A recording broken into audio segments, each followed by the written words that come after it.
In today's episode, we begin the end of the story of the Battle of Berlin as the fighting reaches the city itself. Welcome to World War II, Both Sides of the Wire, the podcast where we lift the lid, bust the myths, and explore the incredible history of the Second World War from the Allied and Axis perspectives. I'm Jesse Alexander, a public historian specializing in the history of the two world wars. And I am Matthias Strohn, German officer, professor of military studies, and author. Hi, Jesse.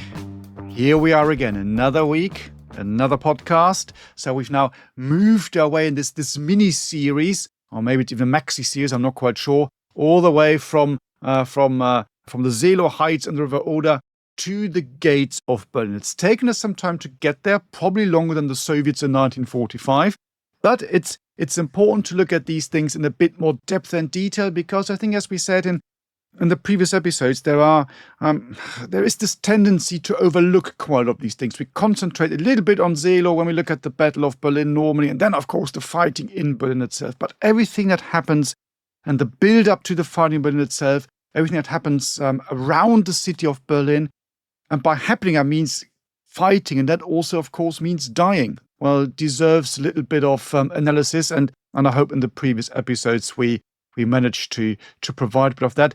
But that's enough for me. I mean, where are we now? So we're on the gates of Berlin in April 1945. Where are we? What's happened? Where do we take it from here?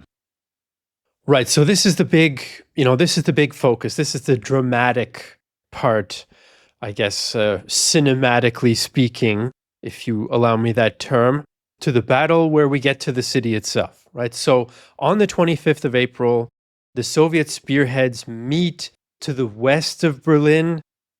Zhukov's forces coming from the north, Konev's forces coming from the south. They meet up and the ring is now closed. So Berlin is surrounded from April 25th. You have another smaller, I should say, it's actually quite large, group of Germans who are also surrounded in a separate small pocket around the village of Halbe. We talked about that in the previous episode, the sort of tragic fate of that group. But right, you have the Soviets completely surrounding Berlin, and now they're ready to go into the urban combat phase, almost like a siege phase, if you will, of the city. And this is going to take about a week for them to capture the city from April 25th, 26th, until the city is finally surrendered in the wee hours of May 2nd. And a lot of stuff happens in that time. There's a lot of political things going on, things happening in Hitler's bunker. And of course, then there's a lot going on in the streets with the fighting, but also the experience of the civilians. We're going to try to paint that whole picture for you all out there. But I think we'll start with a little bit of context and a little bit about the battlefield. What is Berlin? It's a giant city. That changes the way that you plan your battle, whether you're attacking or defending. Absolutely. I mean, urban warfare is always nasty. It's costly. It takes time.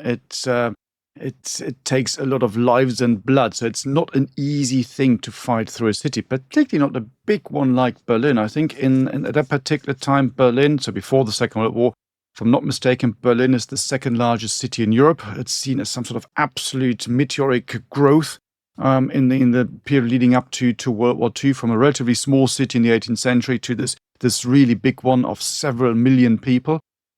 And even in 1945, you still have, roughly speaking, 3.5 million people in the city of Berlin. So this is a lot.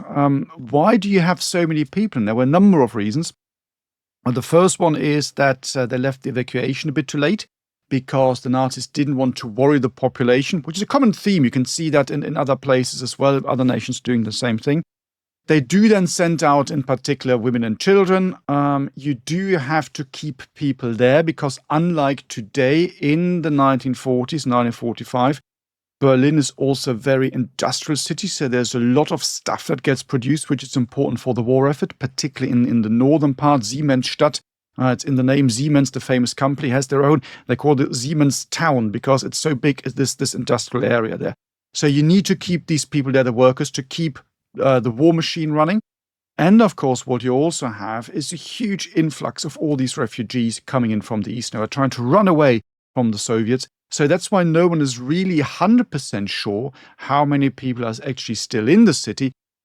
But there are estimates that say, well, before the war, it was slightly bigger than that, probably some in the region of 4.5 million people. So a number of people have left, but you've got this influx of people, which means you still got 3.5 million civilians in there. And that in itself, of course, puts a massive strain on you if you want to keep the civilians out of the firing line and make sure that they're okay, which, of course, Hitler at that stage, well, completely disregarded. He said, I don't really care because, well, in this famous quote that he gave at some stage, well, around that time, he said, well, the German people have proven to be the weaker people, so that the future belongs to the people from the east, the Bolsheviks and the Slavs, and they can all die. So that's quite nasty. But that's the one side. I mean, there's more than some, because we've now gone through 4 years of or 5 years of proper war and about 3 to 4 years of a bombing campaign. I mean, what does the city look like in 1945? A lot of the city looks like piles of rubble. I think this is one major characteristic of the city at the time. Of course, it's been visited again and again and again by British and American bombers. And so if you're a German planner who's trying to say, well, how, or a commander, what positions can I take up, or how can I plan the defense of the city? Of course, the roads have been cleared of rubble, but there's mountains of rubble all over the place because huge swaths of the city have been destroyed already. And of course, in 99.999% of situations in life, you don't want your city to be in ruins. But if you have to defend it in ground fighting, a city in ruins can give you some advantages, right? Because it creates all sorts of irregular positions.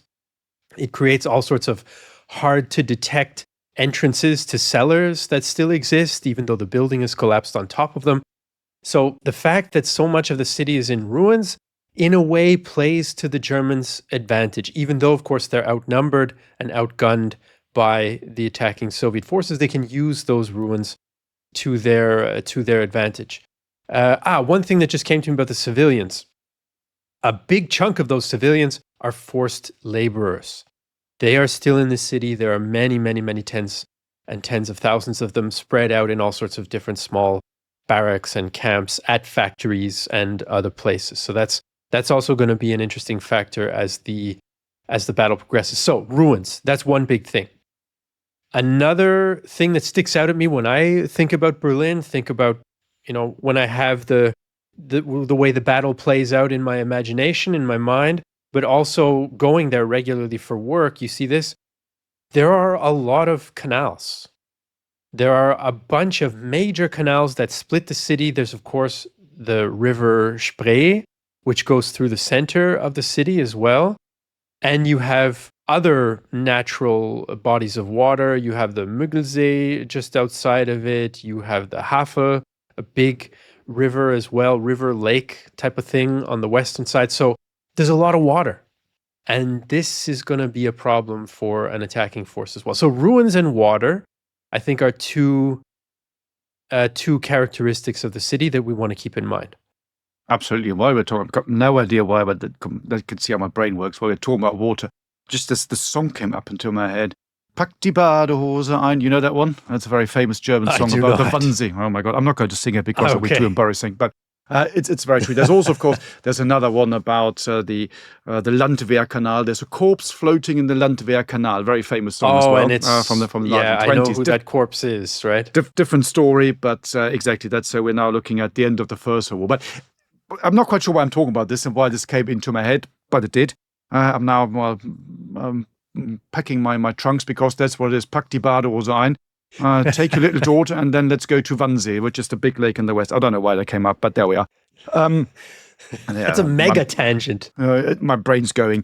But the interesting thing is, as you say, it's complex. And quite often, and this is also when I take military groups to places like Berlin to look at urban fighting, because quite often you say, it's urban, so you've got lots of houses. But actually, there's far more. It is very, very complex terrain. And because you talked about the rivers, I mean, the Soviets bring up an entire flotilla to have amphibious landings in some areas. In the area of Treptow, which is to the southeast, where you now have this huge Soviet memorial, the largest was then built Soviet war memorial outside of the Soviet Union, very, very big. A fascinating place to go to stand there and just see this and experience the sheer, what do you call it, the sheer might, you might say, of this memorial. And there's a big park, and they had an amphibious landing in this area. So you do get that. So it's a very, very complex terrain that you find, made worse to a degree by all this rubble, which, as you already explained, I mean, gives the defender normally the upper hand. And of course, Berlin is, as we now said, is more or less flattened. Berlin is the most heavily bombed city in Germany, depending on how you count, between 310 and somewhere in the region of 360 air raids on Berlin. About 68,000 tons of bombs are dropped on Berlin. Figures of casualties are still debated to a degree, probably in the region of 50,000. I would probably argue a bit higher. And even when the Battle of Berlin starts, only about 20% of the houses and the flats are still inhabitable. So that tells you quite a bit what the city looks like. The largest and the heaviest bombing raid happens on the 18th of March, a day raid by the US Air Force, which more or less flattens the entire city center. So up to that stage, you still had some remnants there. But when you go to Berlin now, and you wonder why it's not the most attractive city, let's face it. Not really. It's a fascinating, it's a vibrant city. It's probably my favorite city in the world just because of that, because of the history. It's not a beautiful city because it was so completely destroyed. And the city center was destroyed mainly, not only, but mainly during this particular air raid on the 18th of March, 1945, after which the entire city center is gone. So you get all this. It's really a city in ruins already at that stage. The one advantage that they had, and we probably need to do a few episodes and a series on the air war as well at some stage. We haven't really covered that too much. One of the advantages in many ways that Berlin has, that unlike some other cities like Hamburg or Lübeck or other places, or Dresden, the famous one, it doesn't really burn. So it doesn't have, you can't create this firestorm that in other cities because the boulevards, the streets are too wide. So your cities gets bombed, it gets destroyed, but it doesn't burn out to the same degree as other cities. So that in inverted commas, the very inverted commas, is the advantage that Berlin has over other cities in this bombing campaign. But I think that's probably pretty much about it. Saying it's pretty nasty. We had family in Berlin at that time, and we still hear these family stories and see some of the pictures. I mean, it's pretty awful. Nothing left, and all completely destroyed. Which brings me on to another tangent, because I keep forgetting that I've got this one. Because we're talking at the very beginning about where the two pincers meet, the Soviet pincers to the west of Berlin. Not far from there, this is where you have Wildpark Werder, and that in those days was the head of the Air Force High Command. Now this area is the operational command center of the German Armed Forces. So whenever you send troops on operations, that's where they get controlled from. And my grandmother used to work there. She worked in the Air Force High Command. And it was interesting, just also tells you a bit about the mindset at that time. So the Soviets are approaching, as you explained. So they're just basically panicking. They just want to get away. They're just trying to find a vehicle and a lorry to jump on this vehicle and just drive away. And she said there was this lorry driver, and he didn't want anything to do with all these what they call Blitzmädchen, so these women who worked in the Air Ministry and the Air High Command. He said, no, go away. And so I had a bit of a discussion with him, and in the end, he said, no, I'm not going, I'm not taking you, I'm just driving off because you're all too slow, and the Soviets will get me, and no, I'm off. And as he drove off, there was a slight elevation. As he drove up, there was a Soviet strafing plane that came along and shot up that particular lorry, and it exploded, and he was dead. And my grandmother's comment really shows you what the mindset of the people was. Well, that stupid idiot, if he'd either waited a little bit longer or taken us right away, we would have been off that hill, he wouldn't have killed. So he deserved him right. It was his own fault. She told me that when I was 5 or 6 years old. I thought, that's a bit of a strange story here. Well, where's that coming from? And why is it his fault to get out? No, it's his own fault, you see. That stupid idiot. Okay, there we go. It just tells you again a little bit about perhaps about that mindset, this fatalist view that you also had amongst the Germans in that particular period. So it's just another small little tangent. I just want to throw that in. Right. So picking back up the story, I guess, of the urban battlefield. Right. We've got the ruins. We've got all the different canals and rivers, which means that you have all sorts of choke points, bridges, that can be destroyed by the Germans, and they destroy many of the bridges, if not most, in the city. So this creates enormous difficulties. In addition to that, you have all sorts of heavier infrastructure, let's say transportation infrastructure that plays a role, like the raised rail line that goes around in a circle around the center of the city, more or less. It's what we would call the S-Bahn line, so the local commuter train line. And it has all sorts of raised embankments, culverts, thickly walled stations, and all of this can be incorporated into your defensive plans if you're looking at it from a German point of view. And all of these are going to slow you down if you're looking at it from a Soviet point of view, because you can't just rush infantry at them. That's not going to work. You need to take some other kind of approach. Beyond that, you've also got underground, because Berlin has a subway system, and those tunnels are going to resist any shelling or even aerial bombing that you can throw at them. And you're going to have to then go down there. It also has an extensive underground sewer system. And so underground, it's something that doesn't get as much attention in most of the histories and accounts I've read, probably because there's a lack of evidence about the fighting there, because it's even more chaotic, and many people who went down there to fight don't come out, and so on. But that underground element makes it complicated, because you can have the Germans popping up behind you if you're the Soviets, because they've gone underground, and that does happen as well. So it's a very, very messy type of place to be involved in fighting. If you're the Soviets and you want to use all the firepower at your disposal, that includes armored vehicles. Armored vehicles don't like cities. They don't want to be in cities, because you're in a street and you've got potential enemy teams with Panzerfausts, right? These handheld anti-tank weapons, hiding in the ruins, and you can't see them, and you get close to them. Right? So you don't have as much protection if you're an armored vehicle crew. And this is going to be something that hampers the Soviet advance as well. Just the density of it. The enemy can be very close to you, and you have no way of seeing him or realizing where he is. Or he's behind, 80 centimeters of bricks in a factory wall, and you can't get at him with firepower, right? So it's a very complex environment to fight. Absolutely. The one thing that makes it, in inverted commas, a little easier for the Soviets is that they don't really care about collateral damage. I mean, if you went into a city to fight your way through today, you make sure that, if possible, you get the civilians out beforehand, whether you do it yourself or you let them get out anyway. The way you fight, you're still trying to protect infrastructure, so thinking ahead that once the fighting is over, you still have a city that functions. You're not trying to kill civilians. Some armies think that way, but I can think some of armies, one okay. Well, very large army that's fighting a war in Eastern Europe right now that doesn't care about collateral damage either. I'm thinking Western, yes. Yeah, I'm thinking Western, yes. But of course, the Soviets they've got a completely different approach. For them, it's just about seizing the city of Berlin. As you say, when you walk down these relatively long streets that you find in Berlin, you come under fire. What is that you do? Well, first of all, the way you do it, they're quite clever. So the Soviet army is also learning organization. We always think that the Soviets, that's kind of the general feeling. The Soviets, they're all stupid, just like the Russians today. They do the same stuff all the time. They're not learning because there's some stupid peasants from the east of the Urals. That is not quite true. They also learn. They might learn perhaps a bit more slowly than other armies, but there is a learning curve, and you can see that being played out here in 1945 as well. They're no longer fighting the same way as they would have fought in Stalingrad, or even when they're on the advance in 1943, somewhere in 1944. So they break down their troops. What you do is, in urban fighting, you have, depending on how many troops you have, well, let's say a third of your troops going down the left side of the road, the other third on the right side.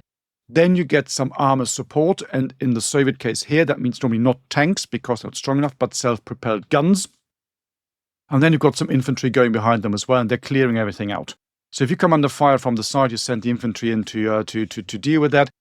If possible, you come under fire from somewhere, you use your self-propelled gun to basically blow away the German resistance at point-blank range, and that's what they do. And when you look at the official Soviet description of the battle, the official after-action report, they come to the conclusion that a normal house in the streets of Berlin could be brought down with 3 rounds of 203 grenades or rounds from a self-propelled gun. That's statistically what they say. Well, this is what you need.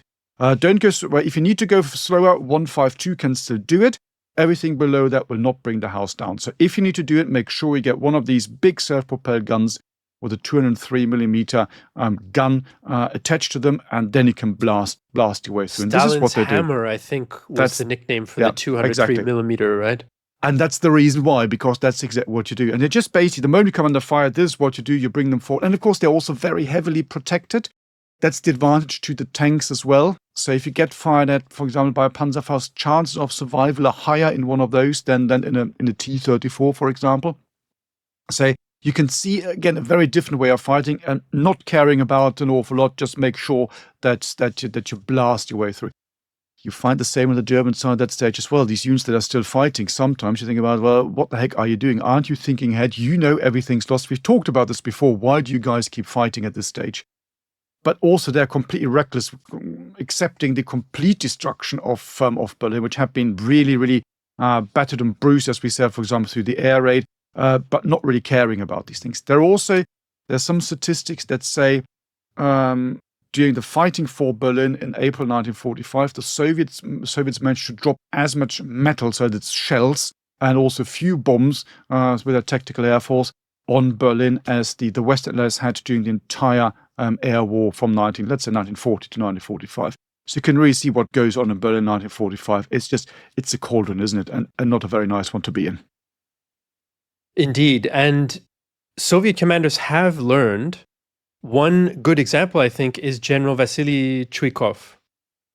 He's in command of the 8th Guards Army, which is moving in from the eastern side, and it's one of the main formations that's going to be involved in pushing towards the center of the city and the sort of government zone right in the middle, the so-called Z zone, Zitadelle zone, as the Germans designated it. And he has a lot of experience. He'd previously commanded, I think it was the 62nd Army, all the way back to Stalingrad. So he's been involved in quite a lot of urban fighting over the last couple of years. And he even in his general message to the entire army, so a very basic message to every last foot soldier, every last lowly private, he says on the eve of the battle in the city, we're going to have to do things differently. We're going to have to use different weapons and according to your training, because they did have on the fly, as they're advancing in early 1945, they did set up training schools to prepare different units for urban fighting. So it's a very deliberate and organized thing. It doesn't filter down to every last infantryman and every last, battalion. It is not super well trained in urban fighting, but the Red Army as a whole has been preparing itself for this type of fighting. And one of the things that they find they need to do is to use teams of, for lack of a better word, combined arms. So different types of weapons, different types of expertise, working together to capture that railway station or that giant apartment block or what have you. And those teams will involve some infantry, often armed with submachine guns, so that you can kind of spray a large amount of lead in a small amount of time. So they'll have some infantry with a lot of submachine guns. Then they're also going to have some combat engineers who have explosives, so you can blow a hole in the wall and go in that way instead of another way that's going to expose yourself to enemy fire. Then they're going to have some tubes, as we would say, I guess. So you're going to have maybe a 57 millimeter anti-tank gun that's small, that's maneuverable. You're probably not going to use it against German tanks since there aren't that many of them. You're going to use it to knock a hole in something or take out an enemy position. You might also have, as you say, a self-propelled gun. And if you can't get a big honkin' 203 millimeter, well, maybe you have at least a 76 millimeter Su-76 self-propelled gun, which is still a very common model. Very dangerous one for urban fighting because they have an open top. So people above you, from floors above you, could chuck a grenade or even a Molotov cocktail or whatever. And I'm probably leaving a few out. Flamethrowers is another potential weapon that you want to have. The Soviets made a lot of use of captured Panzerfaust weapons, which is an anti-tank weapon as well, but they would use it to blow a hole in a wall, to move from one room to the next, or to get into a building wherever they wanted to. So it's a combination of these types of soldiers and weapons that is going to allow you to overcome this very, very difficult urban environment to fight in. And as you say, the Soviets are using that really, really well because, as we now said, explored, it is also learning organizations. So we need to move away from this idea that they're all just completely stupid and don't know what they're doing. It's a bit of a different story. And in many ways, you might say the troops fighting in Berlin, so the better troops are probably now are also the Soviets, simply because when we look at the German forces that are in Berlin, first of all, the numbers are extremely low. Again, you get from left to the right of arc. Some people have only said about 40,000 proper military troops in Berlin. I mean, that's not a lot. Compare that to the Soviet forces that you have. And then, of course, you've got the Hitler Youth there, you've got the Volkssturm, you've got all these different contingents, but they're not experienced fighting troops. And even those that are experienced fighting troops, 95% of them have just been through the mill further to the east when you go to the Zelo Heights. So they're exhausted, they are down on numbers, they are demoralized, they are tired. I mean, how to organize a defense of a city with a contingent and troops like this is very, very difficult against an army that is actually now quite experienced in these things, because there were a number of cities that the Soviets fought their way through all the way from, let's say, Stalingrad to Berlin. So it's, again, you can see it's a lost cause, and it really, again, begs this question as to why the Germans were fighting, but we talked about this in different episodes. And it's one of these great myths, probably, or not myths, but questions that you find when you go into World War II. We've talked about this. So when we now look at the Soviet side, you've done this. So what is it that they want to achieve and how they want to fight? I mean, the key thing is also, what is it that the Soviets really want? Why do they need to go into Berlin? Well, we talked about this previously. It is the not the wolf's lair, so to speak, because that's the headquarters, that's somewhere else, but you get the idea. It's the fascist lair. It's the fascist lair. Let's go with that. That's it. So that's the center of the whole thing. So you need to seize Berlin. You need to get in there. Let's not talk about the political context, because we've already done this, but from a military point of view, where is it that you need to go? And they say, well, we need to get in there. We need to get to the center as quickly as possible, because if we seize the center, the German resistance will collapse, because that's also where it's strongest. We might be able to capture Hitler. And of course, there's now lifting it slightly again to this political episode. Well, we want to show the world that we've done it. So that means we want to get to the Reichstag, because the Soviets see that as the symbol of Nazism, the symbol of Germany, which is really weird, because the Reichstag stood empty since 1933. It's burned out. There's nothing happening there. All the famous speeches that Hitler gives during the war don't happen in the Reichstag. They happen in the Kroll Opera, which is across the square from the Reichstag. Doesn't exist anymore.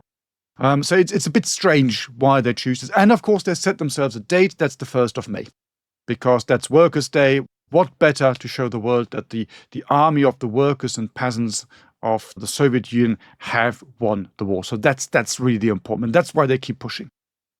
And it's also when you then swing around and look at what are the Germans trying to achieve in this whole thing, in this whole That's a good question. That is a very good question. So strategically, of course, you might say everything's lost unless you're a complete lunatic. Well, Hitler's still in the last briefings, and I think everyone has probably seen Der Untergang, Downfall, the film, in which you get some of these ideas and some of the feeling of what goes on in the bunker itself. So technically, of course, he's still in high spirits for the first few days of the battle, until he finds out that Wenck and his army, 12th Army, can't break through. And then he has this nervous breakdown, says everything's lost. Should have shot all the generals like Stalin did and all that kind of stuff. So he's still hoping, at least publicly, that a bit like the Soviets did in 1941 at the gates of Moscow, the Germans would be able to do the same thing to the Soviets at the gates of Berlin. Did he really believe that? Probably not. But what else can you tell the people if you want them to keep fighting? So if we go with this example, go with this idea, or the theory. So let the Soviets get there, defeat them at the gates of Moscow, the gates of Berlin, then drive them back. Question is then, what next? It only really works if you're then able to make a peace with the Western Allies to continue the war in the East. Otherwise, the Brits and the Americans eventually get to Berlin anyway. So it's all, as we know, when you start to think it through, it's all completely bonkers. It doesn't make any sense at all from the German point of view. But if we break it down to the more military level, how do you actually fight this battle? Now, what's the Germans' plan for the defense of Berlin? Well, the first thing is they don't have one. So we can now end this episode, and this is the end of it, isn't it? So done. Okay, let's move on. Let's talk about, I don't know, whatever, Sicily now, because we're done with Berlin. So they leave everything too late, simply because, well, they're worried that if we start making all these preparations, well, the population will get worried. It's bad for morale. There might be an uprising. All these things. It's only when they really can't hide the fact anymore the Soviets are coming, then they begin to put some sort of plans into place. We'll talk about some of the individuals later. And so basically what they come up with is a plan where you have a defensive zone which stretches out of Berlin, goes all the way up to Oranienburg, Nili-Oranienburg. We talked about this in a previous episode. It includes Potsdam to the west, sort of southwest, Bernau to the northeast, if you're familiar with Berlin, the Berlin area, and of course all of Berlin. But that basically isn't anything at all. It's a zone. That means defensive zone. That means the military are in charge, and they run the operation together with the Gauleiter, so the political leader, who is of course Goebbels. So Goebbels is very important in the defense of Berlin. This is the interesting thing about World War II German setup. So when it comes to these fightings on German territory, you now have the double leadership between two heads between the military, but also the political leadership as the Gauleiter. So Goebbels as the Gauleiter is now responsible more or less for the overarching defense of the city of Berlin. But then you've got three other rings, and of course they move in. And the first one is the outer ring, basically going through the suburbs. And again, that doesn't exist. So the story goes that when the Soviets arrive at this very formidable defensive work, it takes them exactly 1 hour to get across and to breach this defensive line, because they drive up there, they look at this, they have a look around, they then laugh for 59 minutes about it because it's absolutely ridiculous and takes them 1 minute to drive through. That's the story at that particular time. But then you've got the other two lines, and you already talked about the S-Bahn ring, which runs around the city center of Berlin. And this, in many ways, becomes the main line of defense, just because of things that you've described. There are also a number of ditches where they cut them into the ground. They serve as perfect anti-tank ditches. And then even further in, you've got what they call, you already mentioned, the citadel, which is the absolute core of Berlin, of the Nazi state, what have you. If you are familiar with the landscape of Berlin, it stretches in the east from the Museum Island. This island in the river Spree, which is now UNESCO World Heritage Site, very easy to defend because you've got the river going up and down. And even today, in some of the buildings, you can see the bullet marks from the fighting in 1945. They're still there. You can see them. And then that's in the east. And then in the west, it stretches all the way to this big park that is there, the Tiergarten, because this is also the area where we've got the government quarters, the Brandenburg Gate, the Reichstag. And of course, the new chancellery, which Hitler sitting in the bunker. And that is the absolute citadel. If that falls, then you're done. In the northern part, this borders onto again to the river Spree, and you then also have the famous Moltke Bridge, where you've got a very famous incident, and we can talk about this later. But that gives you a rough idea about the way the Germans plan the defense. They divide all of these in defense sectors, these rings, and give a local commander command of this of the sector, and particularly once you get into the citadel, it gets really interesting because it also gets extremely confusing. But again, I've been talking for far too long, Jesse, so I'm going to throw it back to you now.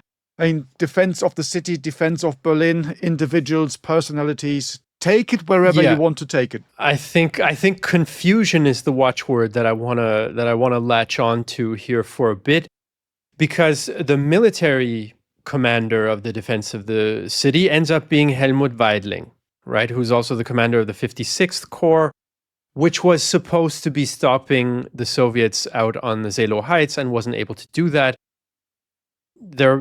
Most of them retreat back towards the city. Weidling didn't want to fight in the city or be in charge of defending the city. After his death sentence is lifted for being incognito for a couple of days because of communications problems, he ends up being put in charge. So if you are in charge of the defense of Berlin, obviously you're not very happy, right? The outcome is probably not going to be very happy.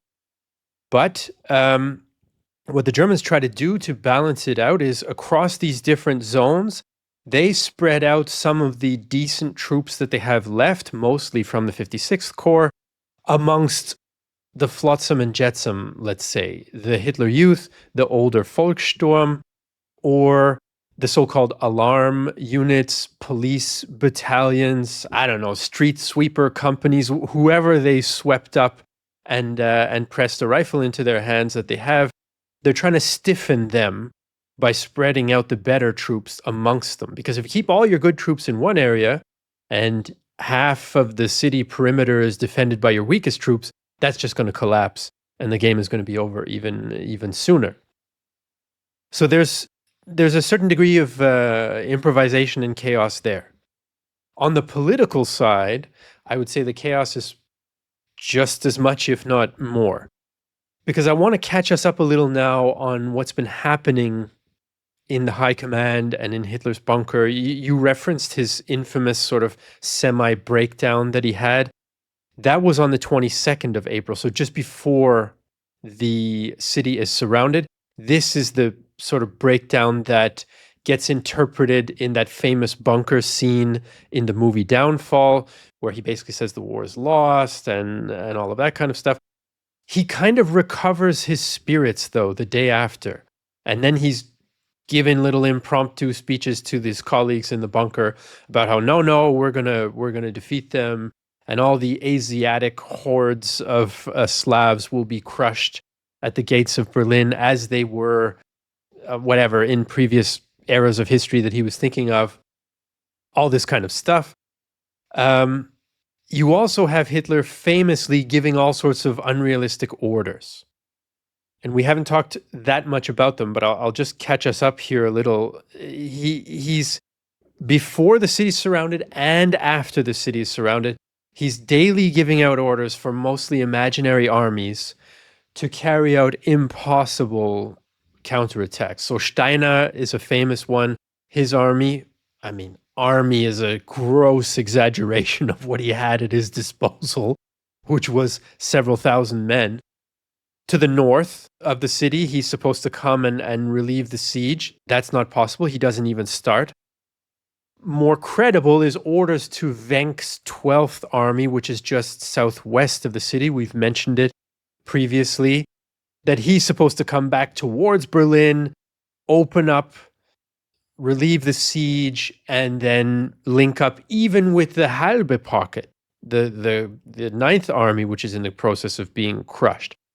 So what ends up happening is the commanders in the field stop listening to what's coming from their previous superiors, right? So Wenck and Busse, who's the commander of the 9th Army, they basically say, we're going to try to meet up and save our own guys as much as we can.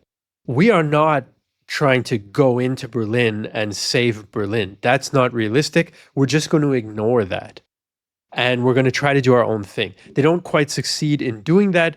Wenck does, for a brief moment, kind of link up with a few other forces that break out of Berlin, but it's nothing to speak of. So all of this is going on as the Soviets are starting to block by block, work their way into the city. You have this total chaos emanating from the Führer bunker, and you have then field commanders just outside the city saying, hey, look, we are not doing what this guy's telling us anymore. We are going to try to do our own thing and save as many skins as we can. Not that they cared a lot about the civilians. They were thinking we need to get our troops to be able to surrender to the Americans. But just a brief insight, I think, as to some of the chaos. Politically, it's even worse, if it can be said, because you have quite a few high-ranking Nazis who, just before the ring closes, they flee. So Göring goes to southern Germany, Himmler leaves. Albert Speer, the big, economic mastermind, he also leaves. People like Goebbels and Bormann, they stay, but you have this exodus, I guess, of rats fleeing a sinking ship, basically. And sometimes it's euphemistically called the flight of the golden pheasants. And, Himmler then opens up useless talks with the International Red Cross and with the Allies are not interested. The Western Allies are not interested in a separate peace. So this goes nowhere. Goering gets a message somehow that Hitler's had this semi-breakdown, and he interprets it as, oh, well, now I'm in charge. So he sends a message saying, Führer, I'll take up the reins as you wanted me to from now on. This doesn't go over well. He gets stripped of his, imaginary remaining powers, basically. So it's total and utter chaos within the regime. That's the point of why I'm telling all of you about these details. It is total chaos. Never mind the chaos of the actual fighting on the ground, Matthias. Absolutely right. I mean, it's all falling apart, isn't it? Everyone's just trying to save their skins and survive. You also get these accounts of all these people who desperately want to get out of Berlin. You can just feel this tension as they're going into the bunker to talk to Hitler. Who, of course, I'm staying here. I'm not going anywhere. I'm not running away. I'm not going to this Alpine fortress that never existed anyway. I'm staying put. You could just feel the anxiety of people just waiting for them. Like, why can't we go? Why can't we go? We have to stay here. And I think that's very that's another just a human touch of all of this. And of course, eventually they try to get away. But it's complete and sheer and utter chaos of a regime that is completely falling. I mean, the German political and also military structures and command structures were not particularly stringent and clear-cut to begin with. It always puzzles me when you look at how the Germans could actually fight all the way to 1945, because everything they do is so utterly confused and confusing. When you look at the military level, you've got the no really joined up military leadership. Then you've got the Waffen-SS thrown in, and it all gets confusing. And the same at the political level. And this, of course, is all now really coming to the fore. And as I said, it's just a complete shambles. And when you break this down a little bit, because I talked a bit about the military in the last sentence, you can see the same being played out again. I mean, you talked a lot bit of Weidling already. That's an interesting story in itself. So first you want to get him assassinated, and then you become the defender of Berlin.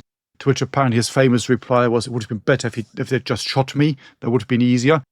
After the war, of course, he then goes into captivity. So his command post is actually in the Bendler block. So this is the where Stauffenberg had his office when they tried to assassinate Hitler.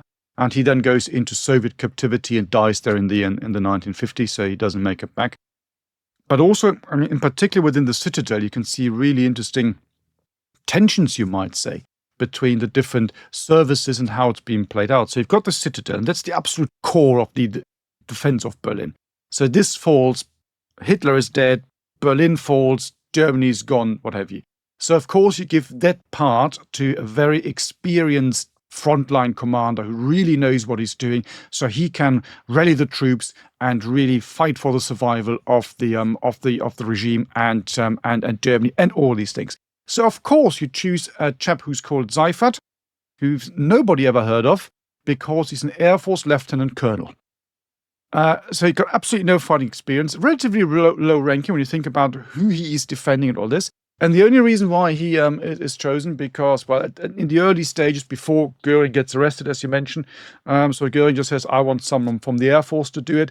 Within the Citadel area, you've got the Air Force Ministry, one of the very few Nazi buildings that still remain intact. It's now the house of the Finance Ministry, very prominent in Valkyrie, the film.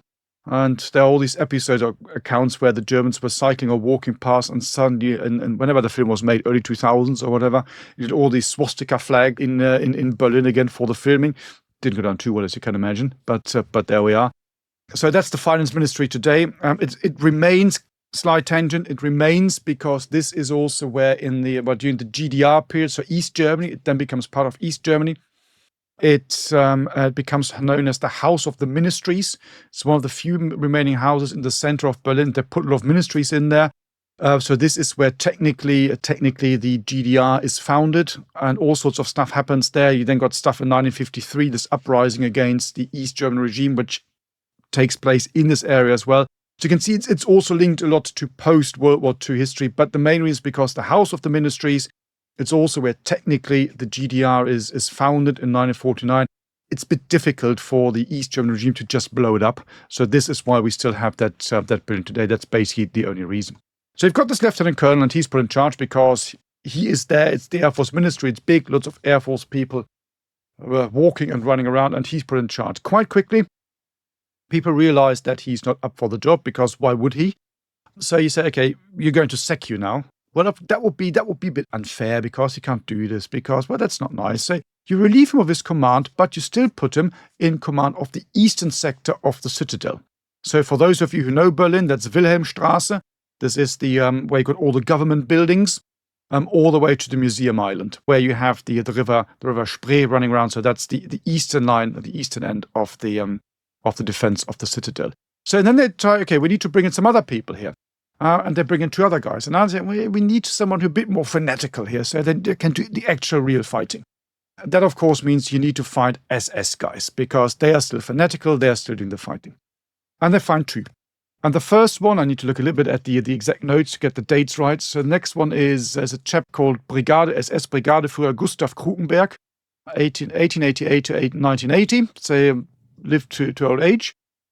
Joins the army, fights in the First World War, becomes a lawyer, gets a PhD in law, then works in industry, all these things, establishing lots of links with France. Between 1941 and 43, he's in the Netherlands and then France. 1943, sent to the Eastern Front.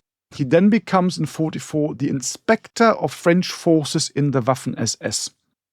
And that's also one of the reasons why he's put in command of the western part of the citadel. And we can return to that a little bit later, because you have quite a few French forces fighting there.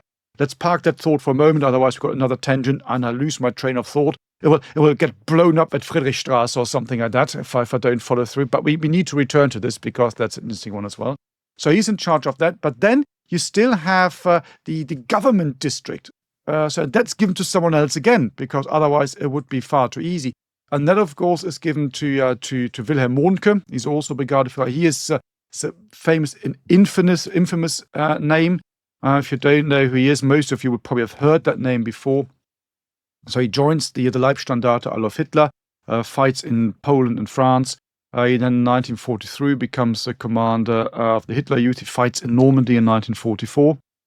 He becomes the divisional commander, the GOC of the Leibstandarte, also 1944. And on the 22nd of April, he is then made the commander of the central district of the central district, so to speak, of the defense of Berlin. He's captured. After the battle, he stays in the prison of war camp to 1945. Then becomes a car dealer in Hamburg, as one does. And of course, why his name is very much known is because of the atrocities of the SS troops in the West, both in 1940 and then also, of course, in 1944 during the Normandy campaign. That's of course nothing that the guys here would have looked at, well, maybe perhaps even positively, because you might say, well, that shows the fanaticism. You know what I mean by this.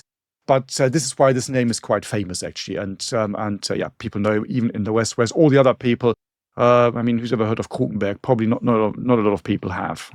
Probably in the West, I would say. So again, I just want to throw this in because, as you said earlier, it just shows again this entire confusion of this command structure, and it all does not make a lot of sense, to be perfectly honest. But that's in this confusion that you have in this really weird situation. Hitler sitting in the bunker, having a nervous breakdown, but then telling everybody, well, we can still win the war. People beginning to flee, the Soviets arriving, no plans in place, and you're just trying to muddle through for the last few days. So that's the situation that we really have. Hey everybody, we just wanted to quickly jump in here and let you know about an awesome project that we have coming up that you can participate in. In September 2026, Matthias and I are going to be giving a battlefield tour in Berlin, looking at the fighting that took place there at the end of the Second World War in 1945, And of course, we're excited. We think it's going to be awesome, and we'd love for you to be a part of it. So, Matthias, why don't you give us a little sneak peek? What are we going to do? Well, as you said, Jesse, it's going to be absolutely brilliant. It's going to be fascinating, analyzing the battle, the sheer destruction, the fighting in the center of Berlin. We're going to be visiting all the key locations that you need to see, that you need to understand if you want to understand the fighting in Berlin in 1945, which of course also has implications for European politics then after 1945 all the way up to today. So, for example, we're going to be visiting and discussing the Soviet attack onto the Reichstag, starting at the Moltke Bridge, where the Soviets crossed the River Spree and then attack the Reichstag itself. We're going to see the Führer bunker, where Hitler was sitting and hiding and still dreaming of world domination until he decided to kill himself. We show you exactly the spot where he then was burnt, and the Soviets found the remains after the battle. We're going to be looking at the Bendler Block, which was part of the German High Command. This is where Stauffenberg had his office. That's where they tried to overthrow the Nazis and Hitler on the 20th of July, 1944, where he and other people were then shot that particular night, where you now have a museum dedicated to German resistance. We're going to be looking at the topography of terror, which was the headquarters of the Gestapo. The remains, the foundations are still there. There's an exhibition. And we're also going to go to Sachsenhausen, a concentration camp in the north of Berlin, to explore this particular nasty side of the Nazi regime as well. So it's going to be a full few days. It's super nerdy. It is for the real history enthusiasts, so like us and hopefully you, and we'll hope to see you all there. And that's just the tip of the iceberg, of course. Once again, the Battlefield Tour of Berlin is going to be September 9th to 13th, 2026. If you're interested in finding out more, go to battleguide.co.uk, and hopefully we'll see you there.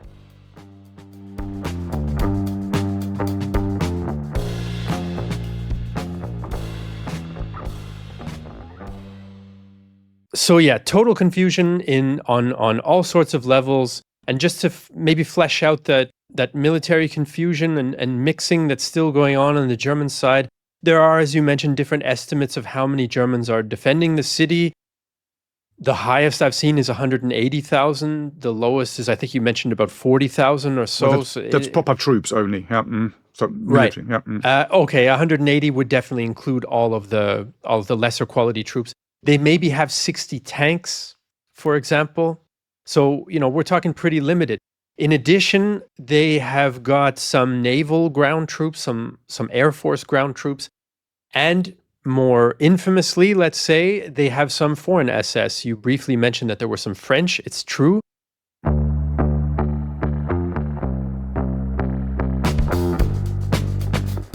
Hey everybody, we just wanted to quickly jump in here and let you know about an awesome project that we have coming up that you can participate in September 2026.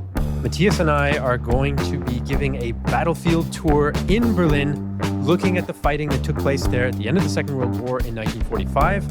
And of course, we're excited. We think it's going to be awesome, and we'd love for you to be a part of it. So Matthias, why don't you give us a little sneak peek? What are we going to do? Well, as you said, Jesse, it's going to be absolutely brilliant. It's going to be fascinating, analyzing the battle, the sheer destruction, the fighting in the center of Berlin. We're going to be visiting all the key locations that you need to see, that you need to understand if you want to understand the fighting in Berlin in 1945, which of course also has implications for European politics then after 1945 all the way up to today. So, for example, we're going to be visiting and discussing the Soviet attack onto the Reichstag, starting at the Moltke Bridge, where the Soviets crossed the River Spree and then attack the Reichstag itself. We're going to see the Führer bunker, where Hitler was sitting and hiding and still dreaming of world domination until he decided to kill himself. We show you exactly the spot where he then was burnt, and the Soviets found the remains after the battle. We're going to be looking at the Bendler Block, which was part of the German High Command. This is where Stauffenberg had his office. That's where they tried to overthrow the Nazis and Hitler on the 20th of July 1944, where he and other people were then shot that particular night, where you now have a museum dedicated to German resistance. We're going to be looking at the topography of terror, which was the headquarters of the Gestapo. The remains, the foundations are still there. There's an exhibition. And we're also going to go to Sachsenhausen, a concentration camp in the north of Berlin, to explore this particular nasty side of the Nazi regime as well. So it's going to be a full few days. It's super nerdy. It is for the real history enthusiasts, so like us and hopefully you, and we'll hope to see you all there. And that's just the tip of the iceberg, of course. Once again, the Battlefield Tour of Berlin is going to be September 9th to 13th, 2026. If you're interested in finding out more, go to battleguide.co.uk, and hopefully we'll see you there.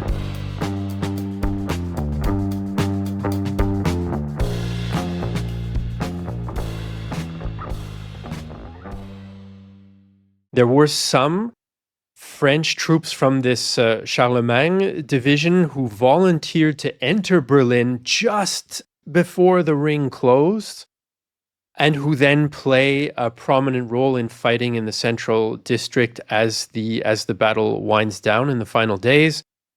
I've read different estimates. I think the highest I've read is maybe 500 or 600 of them. But they're kind of overrepresented a little bit in the literature and in the imagination. There's also another foreign Waffen SS division, the Nordland, that includes some Danish and Swedish volunteers. They play a fairly prominent role. They've retreated from the Zelo battles as well. Am I forgetting anybody? These are the main contingents, yes, absolutely. There were also Latvian SS, but they were farther north with von Manteuffel, and so they're not in the city.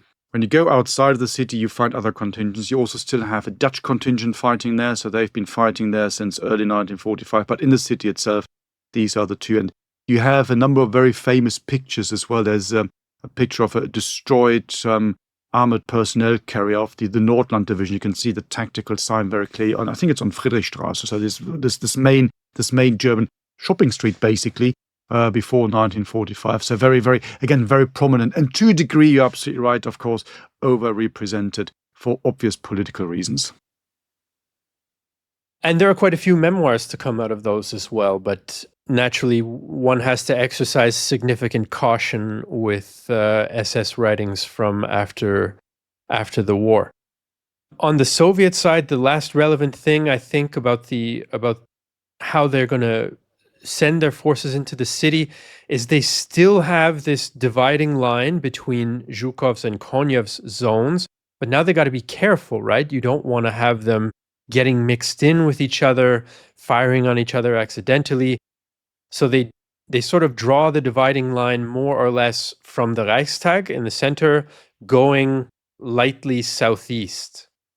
So the Soviets are trying to organize themselves as well and make sure that they don't get into the type of total confusion that the Germans are in. So that was a big chunk. I think we've set the stage now. We've kind of we've talked about the character of the fighting as opposed to, a blow by blow account. We will wrap things up, I think, in the next episode, and how the battle progresses and how it ends and what we think of the Argentina idea or what have you. But for today, these are the characteristics of the battle: the ruins, the confusion on the German side, the lack of quality troops, and then on the Soviet side, the firepower, the combined arms teams for urban fighting, and the attempts to not get sucked into the maelstrom and keep their formations and their command and control separate. So that's our overview of the fighting in the city. We hope that you enjoyed this episode. If you want to support the podcast, by all means, we'd be happy to have you as a supporter. You can even get access to exclusive content that's not on YouTube and Spotify and Apple Podcasts and everywhere else. That's in our War Room. You can get access to that, a free trial, if you wish, by using the code DeepDarkWoods. So please do consider supporting us. You can find out more at bothsidesofthewire.com, and we will see you in the next episode. You've been listening to World War II Both Sides of the Wire, a Battle Guide production. To support the creation of future episodes, consider joining our dedicated supporter community, where you can enjoy exclusive benefits and connect with like-minded individuals. For more information, please see the show notes, and if you appreciated this episode, please leave a review on your chosen podcast platform. Thank you for listening.